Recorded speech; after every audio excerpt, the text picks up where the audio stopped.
And we have Kevin Hincks from the CBOE, the pre-bell playbook. Well, it's done. It passes through the House, and now we can sort of rest easy that the 43 days are finished. At the same time, we won't be getting some of the reports because they didn't have the people to do them, right? Good morning, Nicole. Yes, the good news is the government shutdown's over. President Trump signed the bill last night reopening the government. Now, for the financial markets, Caroline Leavitt, the White House press secretary, came out with a bit of news that was a bit concerning, which means the October CPI and jobs data will probably never be released, right? They just don't have the ability or didn't have to gain the information. So all things considered, we'll probably never get that economic data. And if we did, we would probably question its accuracy anyway, Nicole. So that means we'll have to make judgments from private information and look forward to the deluge of information we're about to get, like today. We would have gotten CPI data, jobless claims data today. We're not getting any of that. So the market moving along on discussions like Fed speakers. You know, this morning, the CME FedWatch tool, the percentages for a 25 basis point cut down to 53% for the December meeting. Why? Because Fed speakers are coming out really on both sides of this topic. So I think there's a lot going on here, but we're not getting the government data that we want. So we're getting it from other places, Nicole.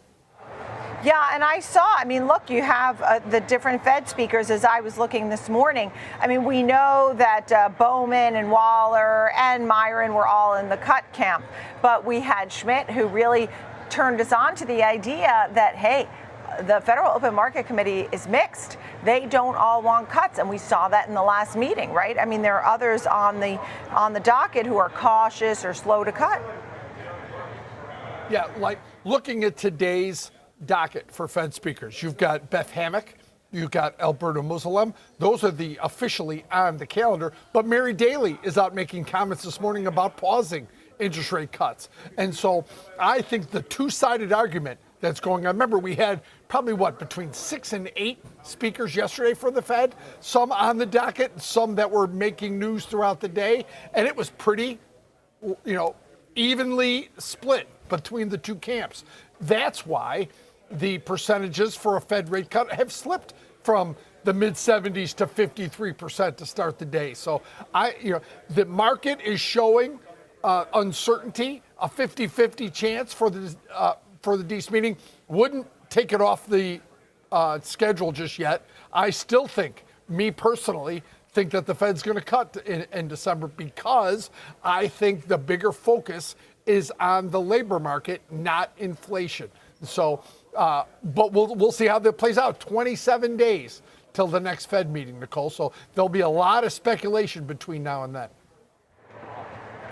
All right. And as we continue to watch the markets, I mean, we think about what's going on with the markets. You had a record close for the Dow yesterday. We still have gotten in. We have a few names to talk about today. AMD really spiked the market throughout this week with good news, but other names as well. What are you watching today?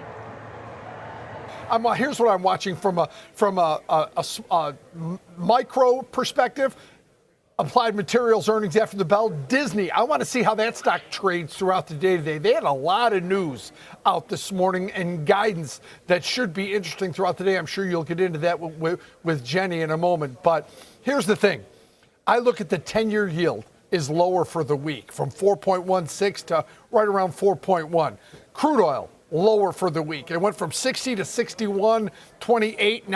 Now right around 59. So it's down for the week. The dollar is down for the week. The VIX is down for the week.